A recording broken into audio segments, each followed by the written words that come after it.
Good morning, everyone. Welcome to the War and the Transformation of the American Community in the Philippines. Thanks for joining us this Saturday, whether you're here via Zoom or Facebook Live.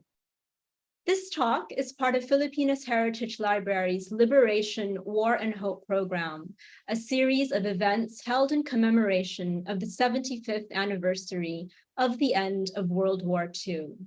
It's presented by the Ayala Foundation, Filipinas Heritage Library, the U.S. Embassy in the Philippines.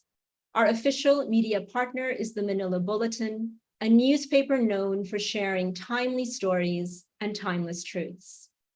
Let's start our program by singing the Philippine National Anthem, to be followed by the U.S. National Anthem, and then a video message from our media partner. Tumayo po tayong lahat, ilagay ang kanang kamay sa ating dibdib at sabay-sabay nating awitin ang pambansang awit ng Pilipinas. Bayang magiliw, perlas ng silanganan, alab ng puso, sa dibdib mo'y buhay. Lupang hinirang, tuyang ka ng magiting, sa manlulupi, di ka pasisiil, sa dagat at bundok, sa simoy at sa langit mong bughaw. May dilagang tula at awit sa paglayang minamahal, ang kisap ng watawat mo'y tagumpay na nagniningning, ang bituin at araw niya kailan pa may di magdidilim. Lupa ng araw ng luwalhati pagsinta, buhay langit sa piling mo. Aming ligaya na pag may mga api, ang mamatay ng dahil sa'yo.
This is the Manila Bulletin, traversing time and truth since 1900, the newspaper with a century-long legacy of standing witness to the country's history and development.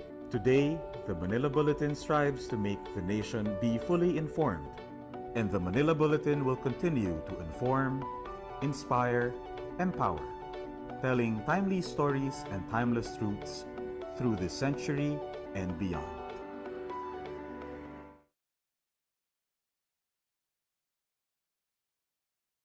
Good morning again to our viewers in the Philippines, and a warm welcome to our international audience. We're so pleased that you're able to join us. My name is Charlene Diaz, and I'm the head of programs for Filipinas Heritage Library. I'll also be your host for today's event. The War and the Transformation of the American Community in the Philippines is presented by Filipinas Heritage Library, or FHL, a Filipiniana library managed by the Ayala Foundation. If you haven't been able to visit since the library's renovation, FHL has a whole new look. With refreshed, warm interiors, more natural daylight, and open spaces, FHL is an ideal place to meet your research and study needs when it comes to Philippine history and culture.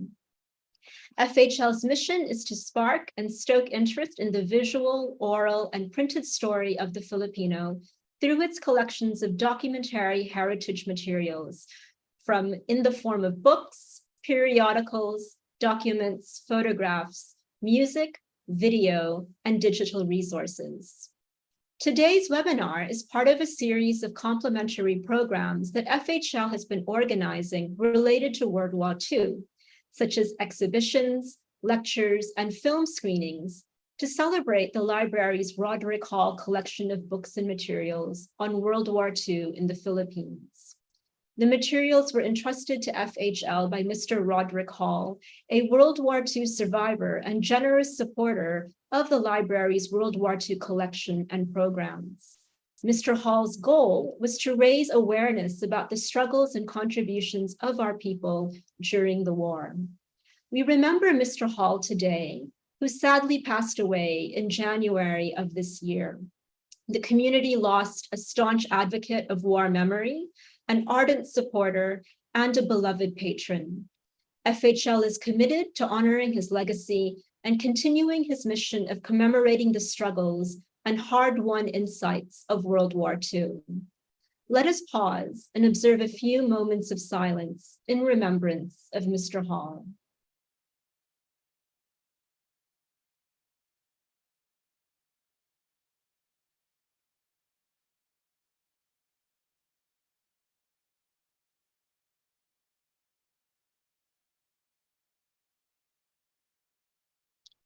Before we proceed with the webinar, here are a few reminders. First, in case there are lags in the video or live stream, please stay on the session and wait for it to load again. Second, all attendees on Zoom are on mute to ensure the quality of our audio during the webinar. Third, if you have questions, you may use the Q&A box for Zoom attendees or the comment section of the Facebook live stream, and we'll do our best to accommodate these questions during the Q&A session later. Lastly, after the talk, please fill out the feedback form to get your digital certificate. And that's it for the reminders. So in this latest installment of Liberation Talks, Joseph P. McCallus will explore the concept of cultural evaporation as seen through the American community in the Philippines. The American community, once a large, vibrant, and historically important group of expatriates, was drastically changed by the war years and a variety of post-war events. This discussion will chart that change from the beginning of the American expatriate experience in 1900 to the present. Now, let me introduce our speaker. Joseph P. McCallus is a professor of English at Columbus State University in Columbus, Georgia. He has conducted academic research in the Philippines since 1986. He is the author of Forgotten Under a Tropical Sun, War Stories by American Veterans in the Philippines, 1898 to 1913, published by the Kent State University Press. The MacArthur Highway and Other Relics of American Empire in the Philippines, published by Potomac Books. Gentleman Soldier, John Clifford Brown and the Philippine-American War, published by Texas A&M University Press. And American Exiles in the Philippines, 1941 to 1996, a collected oral narrative published by New Day Publishers. Currently, his research focuses on the American involvement in Samar from 1900 through World War II. Ladies and gentlemen, please welcome Joseph P. McCallus. Good morning, Joe, or should I say good evening? Good evening and good morning to you. Thank you for having me, and thank you to everyone in the audience. Thanks as well for accommodating the time difference between us. Could you give us a bit of a teaser for what you have in store for us today? Well, I'm going to talk about the American community, and as you said, from 1900 to the present day, it will be a whirlwind description, and I hope you will like it. I'm sure we will, and there is so much to cover.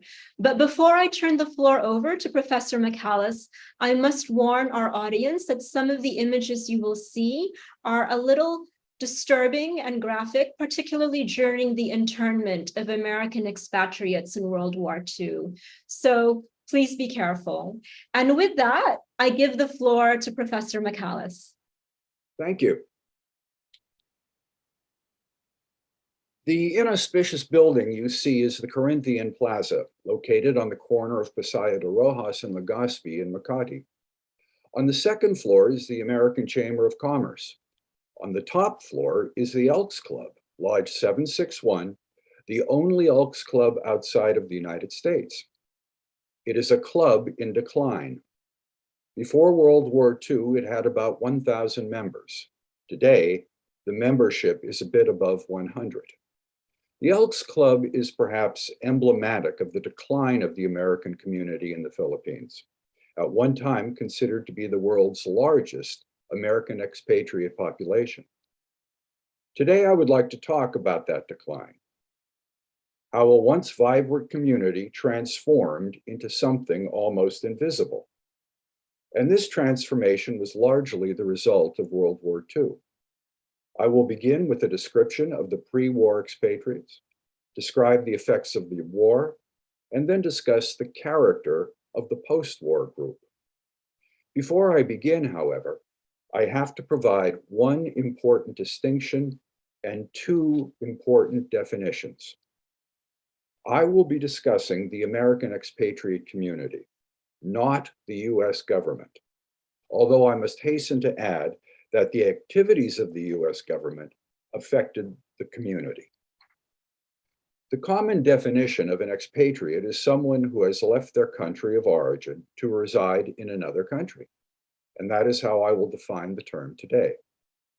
Community can mean many things, but for the purposes here, it means a group of people who live in a common physical locality, such as a city, who share a common cultural identity, who participate in group functions such as clubs or organizations, with others who share their identity, and who distinguish themselves from other communities.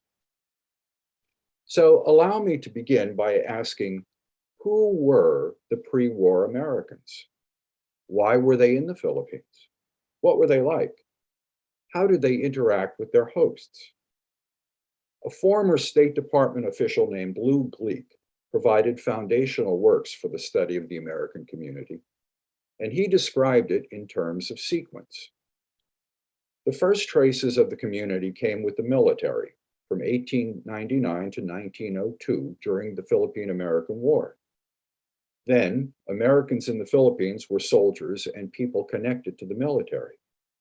Some were still on active duty, and some had been mustered out and were seeking business opportunities. This period, called the Days of Empire, was characterized by violent American imperialism. Not only was cultural chauvinism practiced, it was celebrated. After the war came the formation of the civilian American community. The first Governor General, William Howard Taft, much to the chagrin of the military, planned eventual Philippine independence, and during his tenure treated Filipinos as equals. Taft emphasized business and development. Entrepreneurs arrived and commerce boomed. Companies like Meralco, the Hecox department store, and others were founded. The American Chamber of Commerce began in 1902. American residents, especially in Manila, were typically colonial, seeking to isolate themselves from their hosts, practicing strict segregation. Clubs such as the Polo Club, the Elks, and the Army and Navy were organized for Americans only. The Bayview and Manila hotels opened and were frequented largely by Westerners. But at the same time, many of these arrivals encouraged the development of Filipino institutions. Over 500 school teachers, collectively known as the Thomasites, landed in Manila and spread out over the islands, leaving a lasting imprint on Philippine education. The Philippine General Hospital and the University of the Philippines were founded. Roads were built, especially in northern Luzon.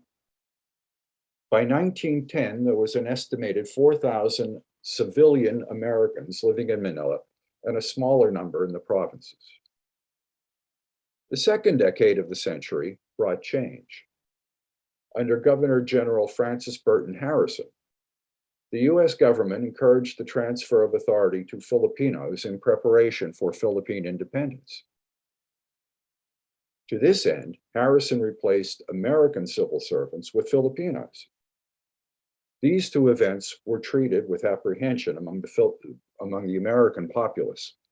Many wondered what would happen to their lives if independence came. By 1920, there were 5,400 civilian Americans living in the Philippines, with 3,000 in Manila. 2/3 of them were male. 1/2 were married and lived with their families. Over 1/2 of the adult population had college or high school educations. Clubs and organizations were the focus of the community. The community supported 3 Protestant churches. By 1914, there was the Central High School for American students, which became the American School. From about 1920 up to the beginning of the war, the American who came to the Philippines was a middle-class job seeker with a good education. Generally, they did not act racially superior, but they were not reformers either, and segregation still existed. They went to work for an American company. They had servants. They read the Manila Bulletin. They went to the American Union Church and sent their children to the American school in Ermita. But underlining this easy life was one irreversible fact. The Philippines was going to get its independence.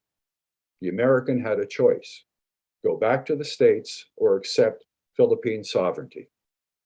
If they chose the latter, they would have to accept the fact that at some point they would be guests in an alien land. These stages developed chronologically, but they also existed simultaneously, often based on social position and geography. For example, if the American was a successful businessman living in Manila at the end of the 1930s, they were probably of the colonial attitude, nationalistic, conservative, a member of the usually segregated social clubs, and devoutly against Philippine independence. If the American was living in the provinces, say a planter in Mindanao, the conviction would be that Philippine independence was necessary and assimilation into the culture was both productive and inevitable. The pre-war American was thus an antithetical alchemy of racism, prowess, altruism, and opportunism. The American of the era openly practiced personal and social segregation. Americans were businessmen and entrepreneurs striking out to better their livelihoods. They were also community builders. They started clubs, organizations, and organized a variety of events and activities, most of which intended to celebrate their own values. They started schools for themselves and Filipinos. And perhaps this is the most important aspect of the pre-war American. They recognized themselves. They had an identity formed by standing at the cultural crossroads. They were a true community. The war changed everything. The Japanese attacked American military installations in the city of Manila in the days following Pearl Harbor. And during the first hours of 1942, the Americans were rounded up and interned by the Japanese military. Politically, socially, and personally, the American world turned upside down. Forcibly quartered in places such as the University of Santo Tomas, Baguio, Davao, and Las Bañas, Americans of all social levels and attitudes found themselves with other Western nationals, all at the mercy of the sometimes brutal but usually indifferent Japanese victors. Indifference translated into a lack of food for the internees. And the Americans, whose relationship with Filipinos was previously built on an employer-employee equation, now often found themselves dependent on Filipinos to get them food. Many Filipinos did indeed risk their lives to help the Americans. The internees were rescued in February 1945. The US government, still fighting a war close by and unwilling to take responsibility for large numbers of American civilians, applied monetary pressure and forced many hesitant expatriates to return home. It did not take too much pressure. Realistically, for many members of the community, there was no other alternative. Their homes and possessions were gone, and a destroyed Manila, where most of the expatriates lived, offered little in the way of accommodations or employment. Consequently, the majority of Americans, many of whom had spent decades in the Philippines, boarded ships and sailed back to the United States. The American community was gutted, causing the Philippine Free Press to editorialize that with such large numbers of Americans leaving, quote, with them passes an era, end quote. An era was indeed over. The Stars and Stripes would be lowered in 1946, and the independent Philippine nation began. The personality of the American community would transform remarkably during the 20-year period after the war, but it did not change at once. Despite a scant population, pre-war institutions reopened quickly, albeit in a skeletal form. The American Chamber of Commerce held its first meeting just 2 weeks after the US forces entered Manila. And the major clubs of Manila, the Polo Club, the Army and Navy Club, the Elks Club, all hastily opened their doors. For the first few years after the war, the community was informally directed by the established men who survived internment. And while most of the pre-war American expatriates left the Philippines for good, some later came back. With them came the new arrivals. In some ways, the post-war Americans had much in common with their predecessors. Many were former military men who served in the war. Like the soldiers of the Philippine-American War, they tried to make a fortune in a vulnerable land. But these were veterans who fought in a war of liberation, not conquest. They openly associated at all levels with Filipinos. Some became highly successful entrepreneurs. Eddie Woolbright, a merchant marine officer, first came to Leyte with MacArthur's force and set up a successful junkyard of cast-off military hardware. He then moved to Cebu, where he opened a popular restaurant and later created Beverly Hills, a prominent Cebu suburb, while marrying Annie Corrales, Miss Philippines, 1957. Hans Costin, whose war exploits were remarkable, made money in import and distribution, and also made the society page by marrying Chona Recto, the daughter of nationalist Senator Clara Recto. And there was the infamous Harry Stonehill, a former Army sergeant who became wealthy by selling surplus materials and cigarettes, and who was unceremoniously deported for questionable financial dealings. Some Americans saw the decade after the war as a resurrection of the pre-war past, but infused with post-war sensibilities and luxury. Filipinos held Americans in high esteem, and the dollar was strong. Racial barriers were non-existent. There was air conditioning and international phone service. The new American community left a destroyed Ermita and Malate and moved to the Makati suburbs, such as Forbes Park, mimicking their post-war counterparts back in the United States, replete with suburban cocktail parties, swimming pools, and tennis matches. But underneath this decade of goodwill and well-being were transformative currents. The war and liberation altered many things. and one was the cataclysmic change in corporate management. During the post-war decade, American companies such as Del Monte saw the need to Philippinize the managerial staff. American executives were told to train young Filipinos to take over. Rather quickly, the number of Americans within companies dropped. Corporate management also changed the type of American executive.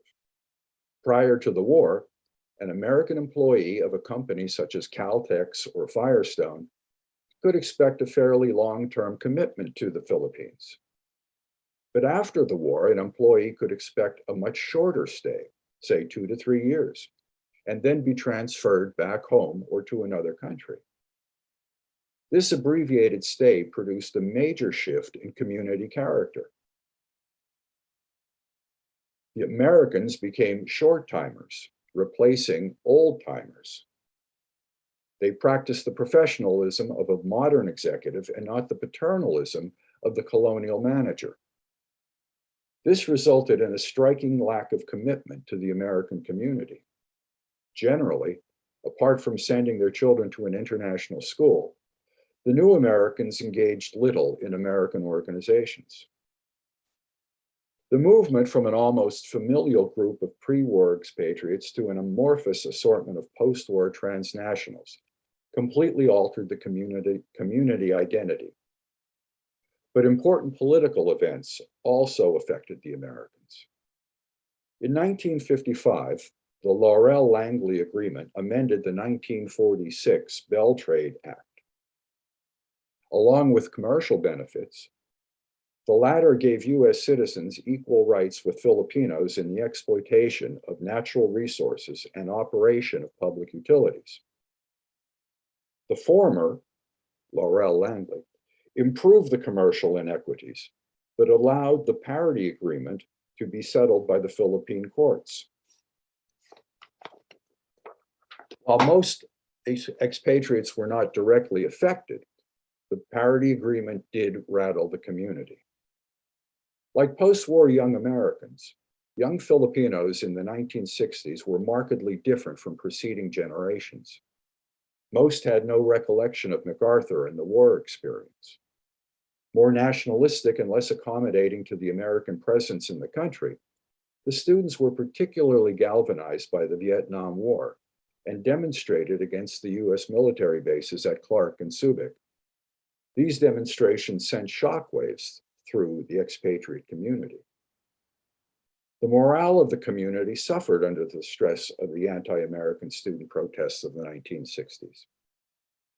Accustomed to seeing themselves as liberators since 1945, they were drawn as imperialists in 1965. One segment of the American population was particularly ruptured. The demonstrations caused a significant number of American educators to leave the country. Some were of the Catholic clergy, and their migration greatly weakened the American educational and missionary tradition in the Philippines. Especially affected were the faculty at the Ateneo and De La Salle universities. Here are two examples of the effects of the demonstrations. Brother Benedict of De La Salle told me that, quote, "A couple of our De La Salle guys packed their bags and went home. I'm sure a lot of civilians left here. I'm sure a lot of secular people, non-religious people, if they didn't have good reason to stay, they got out. They figured, why do I have to put up with this crap?" End quote. And Father James Reuter of the Ateneo related to me this story about trying to recruit American Jesuits to come to the university.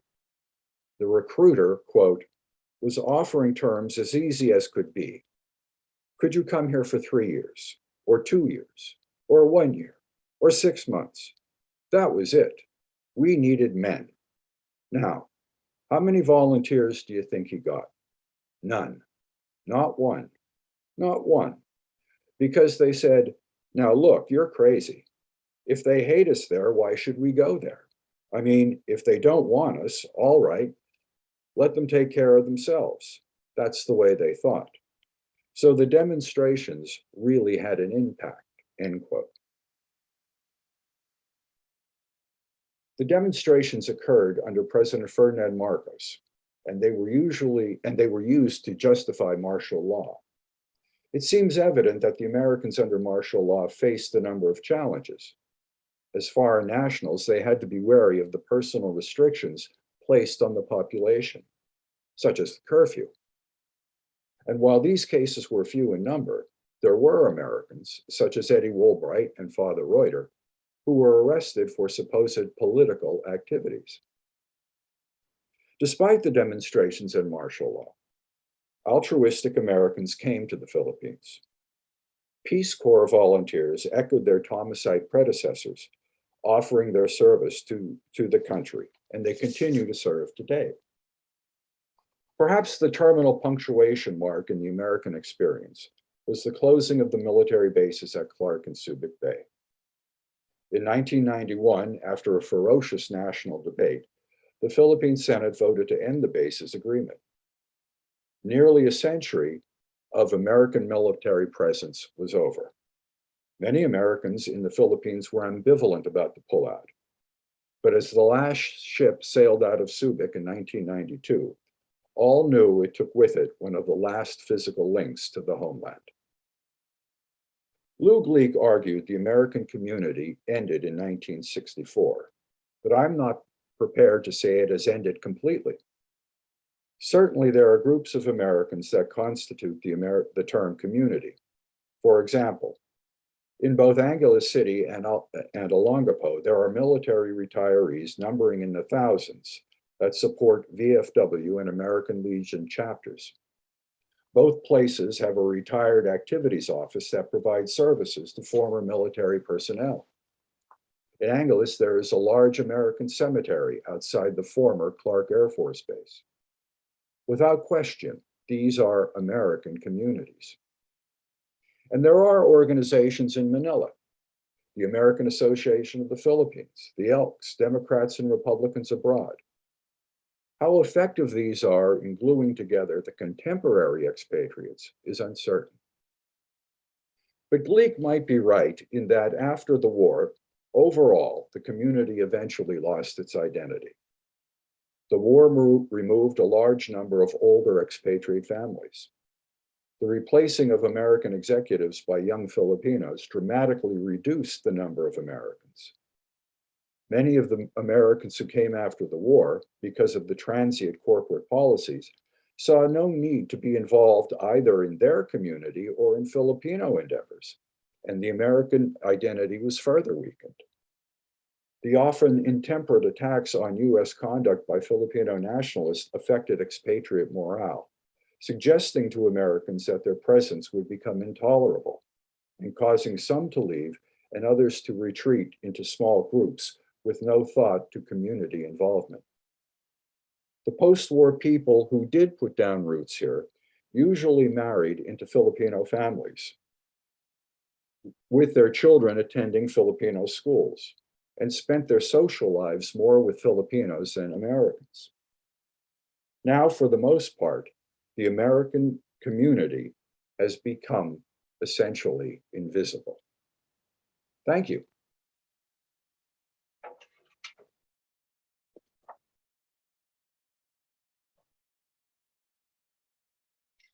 Thank you, Joe. That was an absorbing examination of the American community in the Philippines. I'm looking forward to developing the discussion with our audience through the Q&A. On that note, are you ready to answer some questions? Sure. Let's officially open the floor for discussion. Hello, audience. Greetings from Makati. I noticed that some people are from Laguna Bay, from Las Piñas. Where are you watching this webinar from? Let me know when you submit your questions for Joe. As a reminder, you may use the Q&A box for Zoom attendees or the comment section of the Facebook live stream. We'll do our best to get to all your questions, though there's usually not enough time in these open forums. So to start, our first two questions were actually sent in during registration. So they are pre-registration questions. The first one is from Jose Matthew Luga, and he asks, was there any attempt from the American community to integrate itself to the Philippines during the 1900s? And if so, how? Jose, if you're referring to the years 1900 to say 1910, the answer would be probably very little. At that time, many of the Americans were military people. If there was integration, it would have been probably in the provinces where integration occurred more quickly than in the Manila area. Thank you for that. And our second pre-registration question is from Janet Atatubo, who says, how did the Luneta area along Rojas Boulevard, then Dewey Boulevard, the Harrison Plaza area, Rizal Memorial, DLSU Taft Avenue look like? Are there pictures of these mentioned places? Yes, there are tons. I would suggest, from my own perspective, there's a wonderful website called Skyscraper City. It's huge, and it has many sub-forums in it. I would go to the first sub-forum, which is titled the Asian Forum, and then within that is another sub-forum titled the Philippine Forum. And then within that, for photographs, there is a forum, I believe it's titled Heritage and Architecture. And you'll find everything you want there. There's also a great website, a rather popular website called Manila Nostalgia, with a wonderful table of contents. You'll find lots of stuff there. And I would really suggest taking a walk down to the Filipinas Heritage Library, where you will find wonderful photographs. Thank you so much for that plug, Joe. We really appreciate it. And for the detailed steps for how to access Skyscraper City. It sounds a bit more complicated than I was expecting. So our third question is actually about Philippine independence. And it says, as the possibility of Philippine independence neared at the end of the 1930s, how do you account for the vastly different American attitudes, namely the resistant colonial mindset in the cities versus the open-mindedness and acceptance of Americans living in the provinces? You would have to consider the fact that the temperaments of the two different audiences were different. The Americans who were in Manila, and they were the overwhelming majority of Americans, were largely middle-class people, good educations, who were there to work. They were there for their jobs. They had a large surrounding American community. They had their own organizations, their own clubs, their own churches, and that gave them security. It also gave them a whole lot more to lose. And they were worried about what would happen if independence came. And consequently, they didn't integrate into Philippine society quickly. And I would like to say something that's slightly off topic. We don't realize how important those social clubs and social organizations were to a community, any community at the time. Remember, this is pre-television. And if you wanted entertainment, or if you wanted information, if you wanted to be with other human beings, you went to your club or your organization, and that fortified your sense of community. So these people felt both secure in numbers, but apprehensive that what's going to happen to my life? The people, the Americans in the provinces, were entirely different. They were often ex-military men. They went into the provinces as adventurers to start a farm, to start a plantation, to start some sort of business. They did not have the security of having many Americans, and sometimes no Americans, around them. Consequently, they had to integrate into the Philippine culture quickly. One important fact is that in the provinces, intercultural marriage was absolutely common. In Manila, it was quite uncommon. And because of that, because of the integration, the Americans in the provinces were quickly realized that independence was beneficial and inevitable. It's a fascinating dichotomy that you point out. Something that's actually quite important to us because we're very regionally minded, and we are aware that geographic location plays a lot into attitudes and beliefs. We have a question now. Our Q&A box is getting filled up. We have a question now from Ana Alves, who is listening from Quezon City, but is originally from Sacramento. So interesting background there. Ana wants to know, might you know how the composition and character of the American community in the Philippines has been transformed? If so, with the increasing influx of Filipino American expats? Well, that's a wonderful question. I don't think there's really a study done on that because the influx is fairly new. I'm not quite sure if anyone realizes how they are changing Philippine culture, and if in fact they form a community themselves. Yes, the influx, I imagine, is actually still ongoing. So it's a continually changing sort of force. We have another question from, I apologize if I say your name incorrectly. I'm just going to say Jiram Junior Dansel, who asks, how did the expats reach out, let's say in community humanitarian projects? Contemporary ones? Well, in right now in the Philippines, there are organizations, American organizations, that are reaching out into the community, particularly for Amerasian children.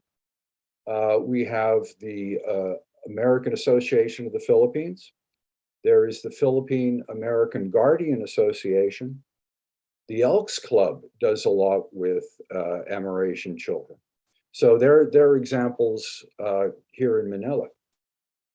Yes, could we learn a bit more about the Elks Club? I thought it was so interesting that the Philippines was the only other country that had an Elks Club aside from the US itself. What sort of projects are they known for? Well, here in the Philippines, they do things like, one of their projects that I remember would be to collect books for Americans who are incarcerated in the Philippines. If in fact an American is down on their luck and maybe they need finances to get home, they might do something on that order.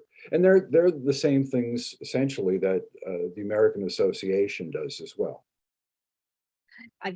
Thank you. I will say one thing about, I'm going to give a plug for the Elks Club. For years and years, I went to the Friday morning kapian, the coffee break, and it is a wonderful table of both Filipinos and Americans, and the odd Australian. And it's wonderful banter over breakfast. So if you get the chance, you can just walk in, no reservations are needed. Yes, the Elks Club, I feel, really epitomizes one of the descriptions. that you use, which is cultural evaporation. It really shows the changes. We have another question from an anonymous attendee who says, up to the present, there are still traces of American influence in the Philippines. For example, the educational system, the government, how streets are named, our Hollywood movies, products, etc. Can we say that there is also a Filipino influence in the American culture, albeit a smaller influence? Jollibee's is there.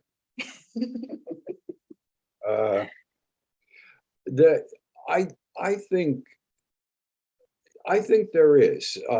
There are a lot of Filipino medical personnel in the United States. I think Americans over the years are learning more and more about the Philippines through their personal interaction with Filipinos in the United States. So yes, I think there is. Okay, our next two questions are actually taking us back to the World War II component of the talk. The first question asks, could you elaborate more on the shifting relationship between the American expatriate community and the Filipino community during the former's internment in the Second World War? Why did so many Filipinos choose to help Americans despite the dissolution of the employer-employee relationship? Well, I think there might have been at least some sense of responsibility to your former employee, but I think to a larger extent, it was a matter of compassion. I think Filipinos saw the civilian Americans in Santo Tomas and other places as innocent victims of the Japanese, as they themselves were. So I think they felt sympathy for the Americans and wanted to help them. And let's remember that Santo Tomas wasn't the only time Filipinos assisted Americans. On the Bataan Death March, Filipinos gave food and water to the captive Filipino and American soldiers. And when Corregidor fell, the American survivors, now prisoners, were marched through the streets of Manila. And again, Filipinos risked their lives by throwing food at them or trying to give them water or a shirt or something else. So the Filipinos showed compassion to the Americans on numerous occasions. Yes, thank you for pointing out that it's not actually the first time. There is precedent for that kind of help. And also that compassion is very much a part of Filipino culture. And it's something that's needed during wartime. Our second World War II question comes from Johan Custodio, who asks, was the construction of Metro Manila City helped by the Americans after World War II? Yes, a number of streets. EDSA is formally, I hope I get this number right, Route 54. And other streets were done by the Americans. A number of buildings were redone. Makati, of course, wasn't an American enterprise, but yes, streets were rebuilt. Yes, I'm glad to hear that. Perhaps a slightly sensitive question. It is from Ferdinand Pagao. He is representing the DepEd Schools Division of Taguig City and Pateros. He actually has two questions for you.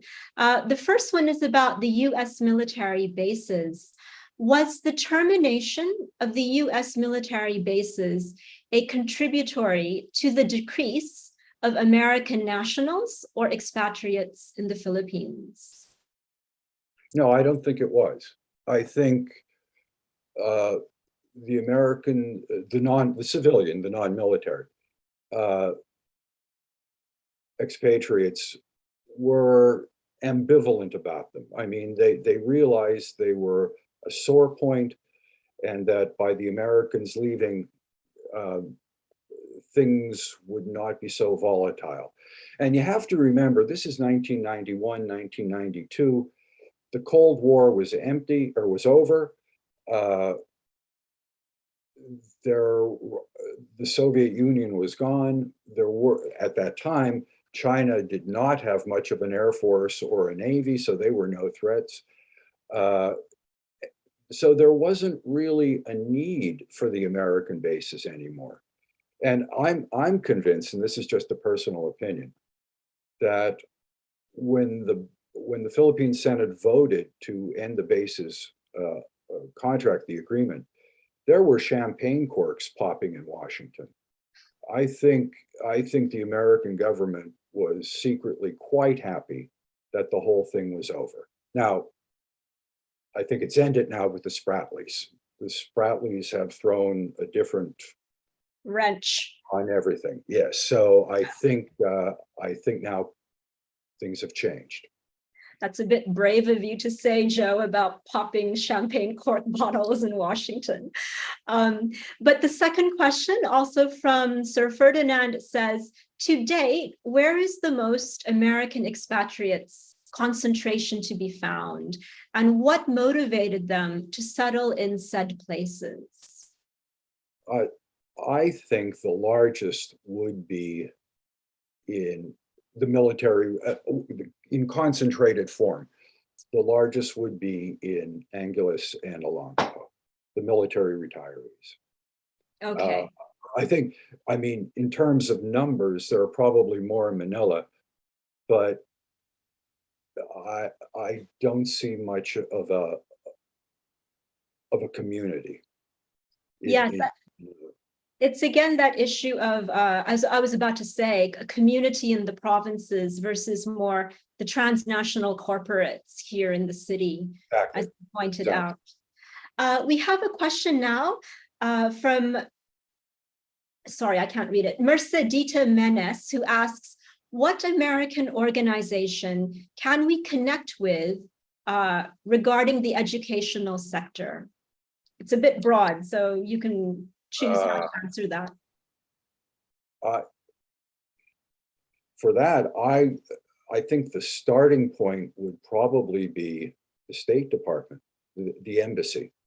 If anyone would have information about that, that would be a place to start. I mean, there's the Fulbright Scholarship, yes. scholarships.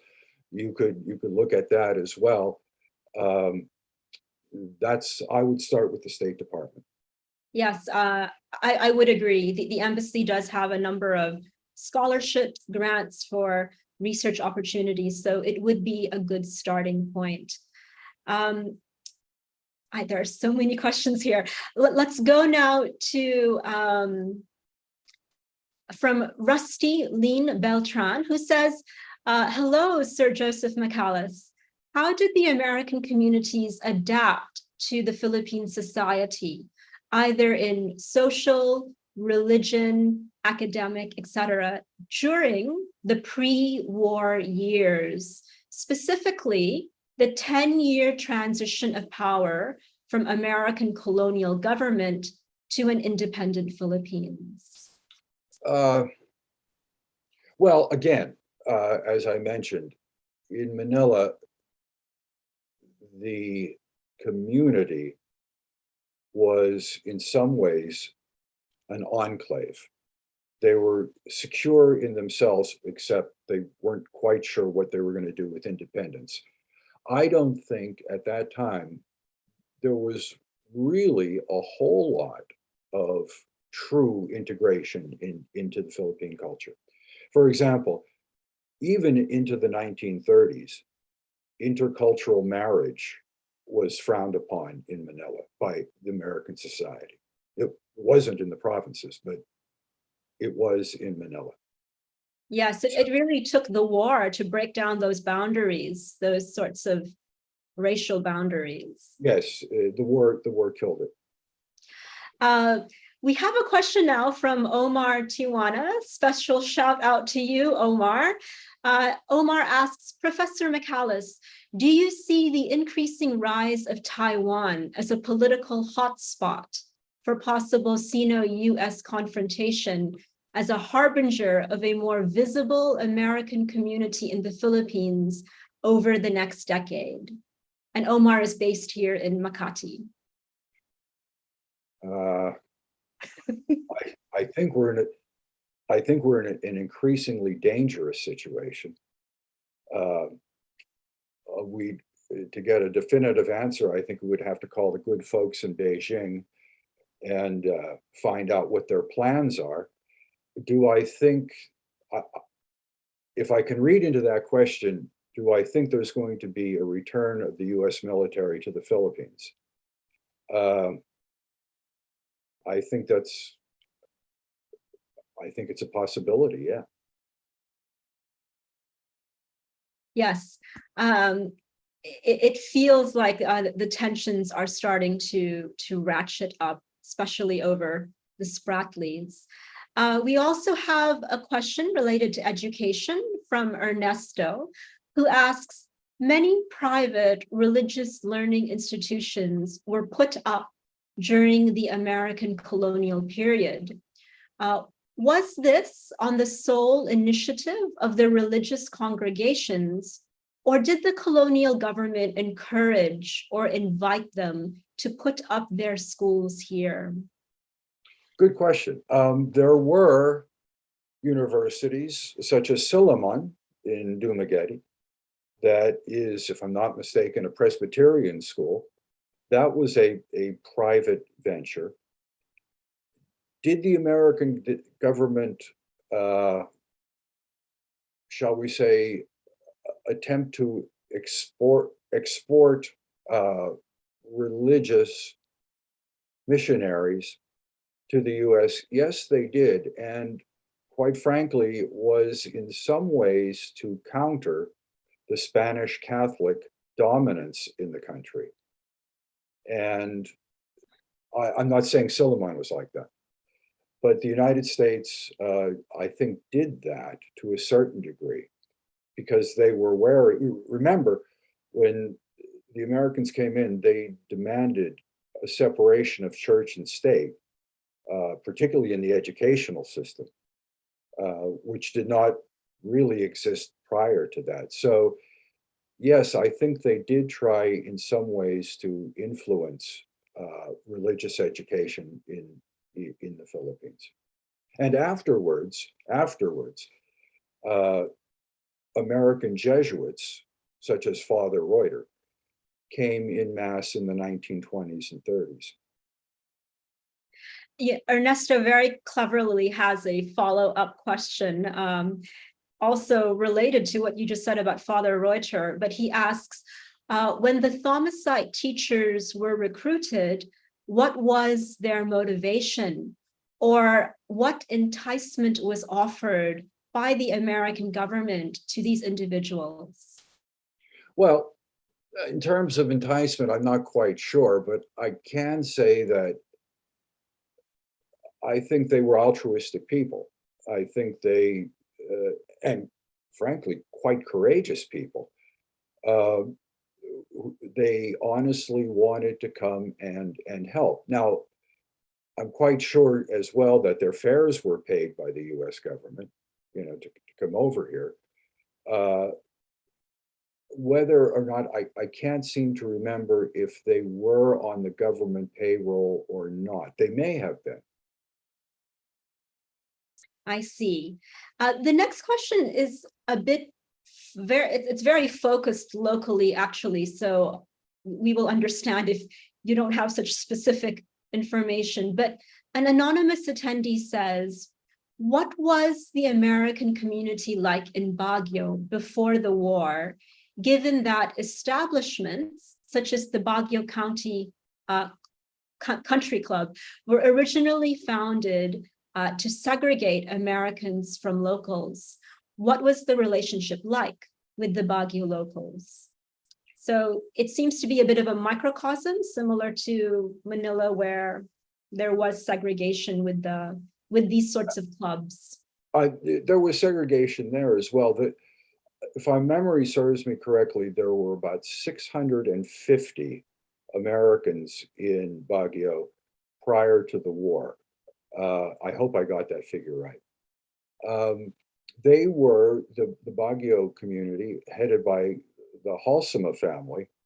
He was the mayor of Baguio for a while, I believe.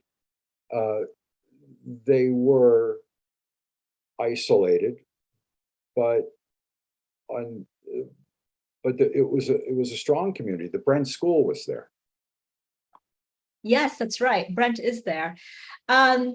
We have a follow-up question from somebody living in Baguio. This is from Kenneth Garcia, who is from St. Louis University, Baguio City.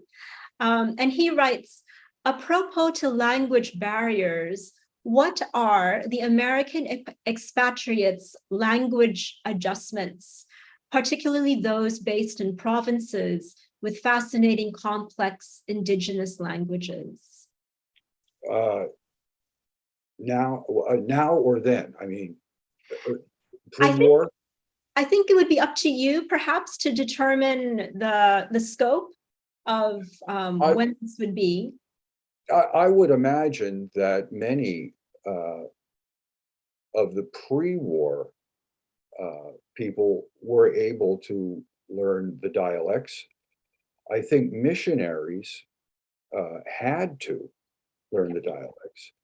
And I think that would also be true of many of the educators who went in. So yes, I think in the provinces you would find far more Americans who at least could speak some of the language, more so than in Manila. Certainly more so than in Manila. Yes, it's again a very interesting distinction between the city and the provincial life, and I guess the more openness that you see with people who go out to the provinces and the country area. Our next question is a bit more fun. It says here, there are a lot of retired Americans in the Philippines today. What draws them back to the Philippines? Possibly because it's more fun here. All of the questions have been fun. I mean, the retired military essentially have never left. I mean, they just stayed here. American retirees who are non-military, see, you have to wonder, are these people, are they coming to the Philippines for the very first or very few times before their retirement? So in other words, do they have this vision of retirement in this wonderful tropical land where their dollars are going to go a whole lot farther than they would in the United States? I think that's a big part of it. And since we were talking about retirees and also people who have found, I guess, success here in the Philippines, this reminds me of the 3 American entrepreneurs that you highlighted in your talk. This would be Eddie Woolbright, Hans Kasten, and Harry Stonehill. They really seemed like such colorful characters. Could you possibly share some more anecdotes about them? Do you think there was something about their personality or spirit that allowed them to find success here in the Philippines? Yeah, sure. All 3 of them were highly intelligent people. They were adventurous. And I frankly believe that they would have been successful anywhere they chose to be. I did not know Harry Stonehill, but I did know Eddie Woolbright and Hans Kasten. I interviewed both of them and I corresponded with them after the interview. I'll begin with Eddie Woolbright, a fascinating character. He was essentially an Oklahoma cowboy who, during the Depression, and he lived in the Oklahoma Dust Bowl, which was a horrible place. He became a merchant marine officer He was part of the convoys going to Russia during World War II. He told me extraordinary stories about what it feels like to have a German plane shoot at you while you're in the water. He landed with MacArthur uh, at Leyte. Then he went to Manila. Then the war ended. Then he went home. Then he came back to Leyte. And he saw nothing but military junk.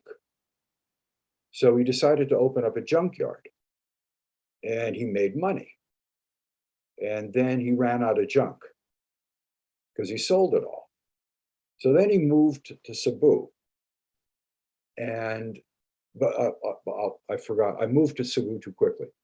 While he was in Tacloban, he had a restaurant, and this teenage girl would come in. And she was kind of shy, but she would sing every so often. And her name was Imelda Romaldes. And they became friends. Now, this is important because he goes to Cebu. He opens up a now famous restaurant called Eddie's Log Cabin. He builds Beverly Hills, which is still, as I understand it, one of the premier suburbs of Cebu. And when martial law came down, he was invited to a party at the Philippine Constabulary. So he goes to the party, but there is no party. He's arrested. Oh my. And he's not given any reason. They just throw him in jail. And what he does for the next 2 months is they let him out like a couple days a week on a day pass. But finally, he gets tired of it simply because they won't tell him why he was arrested. And he writes a cable to Imelda Marcos. And he said, Imelda, do you remember me? Can you get me out of here? And she does. And he will not blame Imelda for putting him in jail, but he thanks her for getting him out of jail. There's an anecdote about Eddie Woolbright. Hans Kosten, I'm sorry? No, I was gonna say that's an incredible anecdote, just an incredible story. Hans Kosten was entirely different. His last name, Kasten, was preceded by the German von. He was descendant of German nobility. His father was a prominent jeweler in Milwaukee. And Hans Kosten went to school, got an art degree with a focus in gemology. And what he would do, what his plan was to work for his father. And in fact, first, he graduates from college, first day on the job with his dad, he sees this poster of Hawaii. And he said, he told me, he said, I thought that for the rest of my life, I was going to be selling earrings to old ladies. And I'd rather go to Hawaii. So he walks out of his father's jewelry store, runs off to Hawaii, spends years in the South Pacific. World War II breaks out, joins the army, lands on Omaha Beach on D-Day,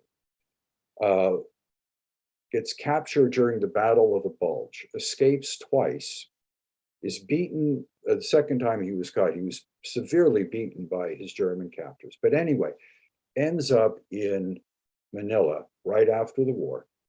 He works for Muller and Phipps, which was an import outfit. He redesigns distribution, makes a whole lot of money, marries Chona Recto. They build this house in Forbes Park. It was designed by a noted Philippine architect by the name of Antonio. I forget his first name. He was an avid Asian art collector. And I remember when you would go in his house, in the backyard, there would be trees. And instead of wind chimes, which normal people have, he had Tibetan bells all over the trees, which when the wind would blow would gong. It was quite fascinating. And he was an amazing person. Thank you. His journey sounds positively Odyssean, as the head of the library told us before. There's a very interesting question in the chat from John Francis Gamboa, and he asks, did you come across any historical documents about the American communities and their experience and suffering from tropical diseases? And if so, what were these diseases? Well, I can't, I'm sure I must have. I'll tell you where to look in a second. I just had personal stories told to me about people going down with dengue and being bitten by scorpions or something, and a few other things. I remember one expatriate telling me that, well, Hans Kosten, at the Polo Club in Forbes Park, they kept cobra vaccine because you had at that time, Forbes Park was still being built. There was a chance of being bitten. If you want to look for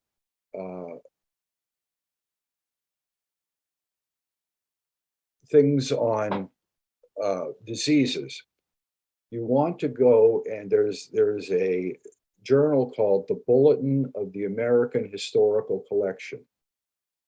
And the American Historical Collection at the Ateneo has the complete collection. You're going to find stuff in there.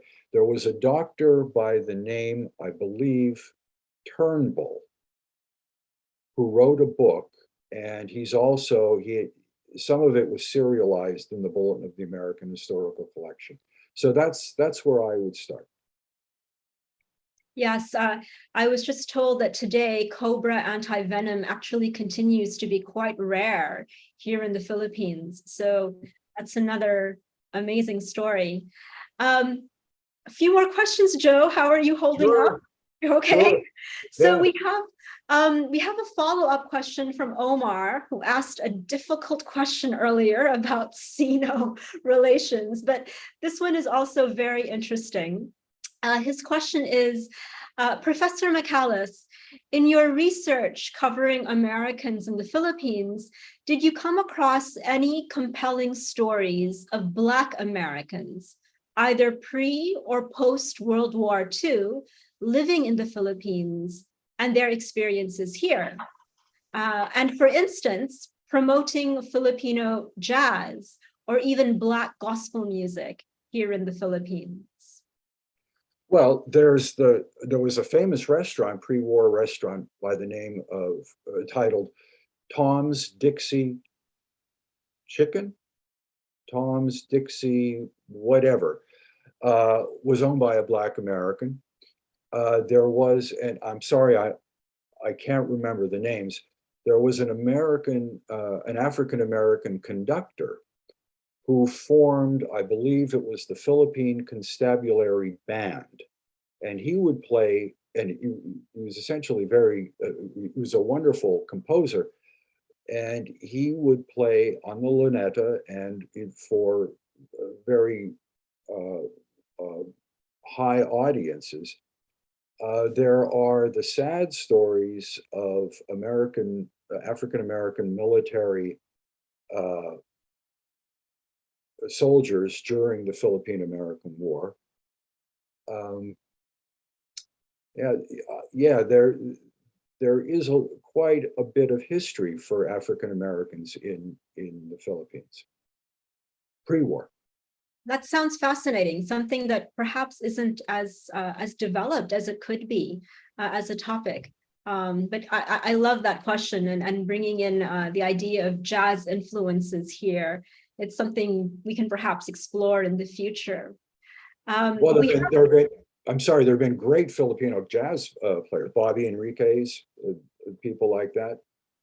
Wonderful, wonderful that you're familiar with our jazz music scene.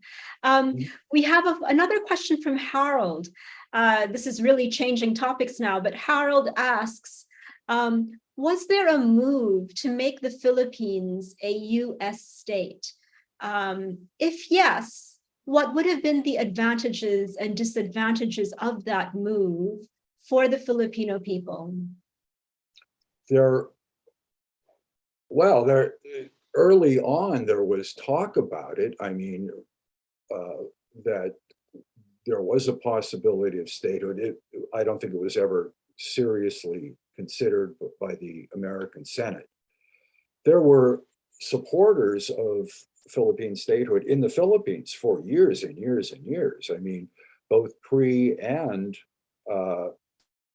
post-war. I mean, I remember reading editorials in Philippine American newspapers that advocated statehood in the 1980s.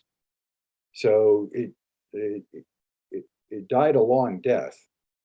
What would the advantages be for both? Well, I think that the advantages for both would be, you know, fairly obvious.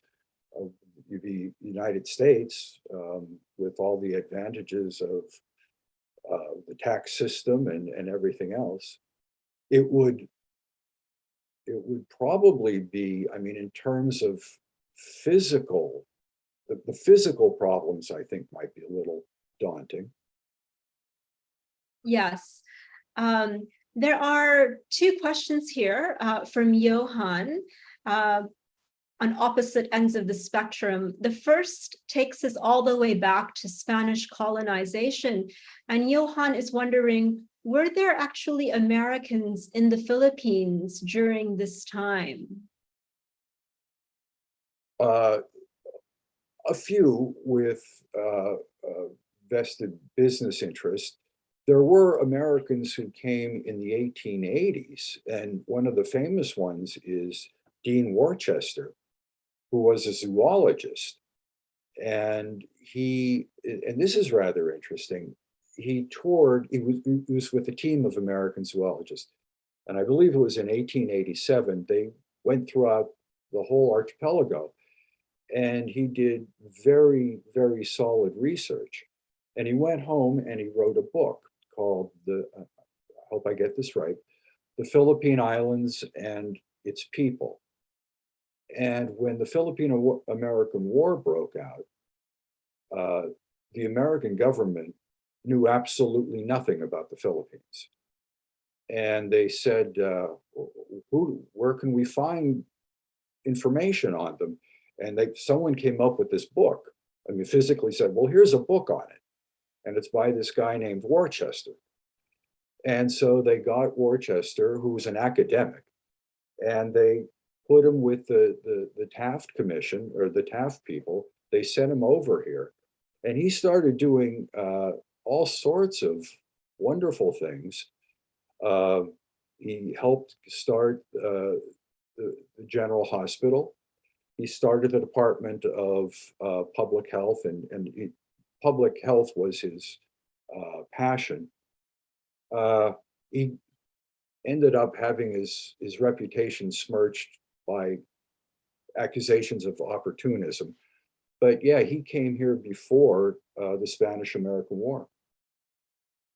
Yes, I was informed that Dean Worcester actually seeded much of the Filipiniana in Ann Arbor, in Michigan and Chicago. So very, very strong influence.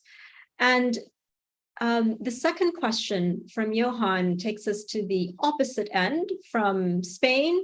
We are now during the martial law period. This question, though, I feel seems to be targeted from the government.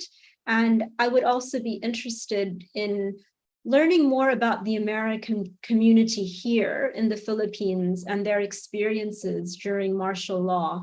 But specifically, the question is, why did the Americans not interfere that much during martial law? So that's more government-oriented. Yes. Okay, well, first of all, some did. I mean, the Jesuits at the Ateneo, like Father Reuter and John Dougherty, really did get involved. In fact, Reuter was under house arrest for 2 years and then went on trial to be deported, which they didn't do. But I mean, the Americans, for the majority of the Americans, they were in sort of an ethical bind. I mean, oh, they were foreign nationals. And even if they were against martial law, and many of them said this to me, they said, look, it's not our country. We don't have the right as non-citizens to interfere. And, many of them said to me that when martial law was declared, they had contradictory feelings. The first feeling was relief, because let's remember 1970, 1971, there was really violent student activism. There was the Plaza Miranda bombing, there was the battle at Mindanao. It looked as though the seams were coming apart. And when martial law was declared and a curfew was put in, many Americans and Filipinos went, it's safe again. And that was the case for 5 years. And the Americans were, on one hand, felt relief, but on the other hand, when they saw that the media was shut down and elections stopped, they began to get apprehensive about, is this a good thing or not? But again, they had the crisis, the ethical crisis. This isn't our country. What do I say? Yes. And we've actually reached the end of our Q&A. Our final question is from, it's the same person whose name I was unsure of earlier. It is from Jiram Jr. Dansel. And he asks, since they sought, I'm assuming the Americans, since they sought to be integrated or accepted, did they make efforts to help fellow Filipino vets to get equal benefits after the war?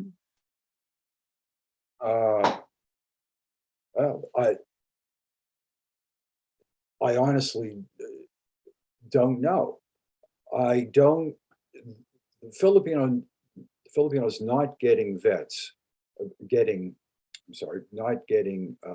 war reparations was shocking. And it was shocking that it took so long. I don't know of any activities of American expatriates trying, but that doesn't mean it didn't happen. I just don't know of any. It is it's something that needs to be looked into.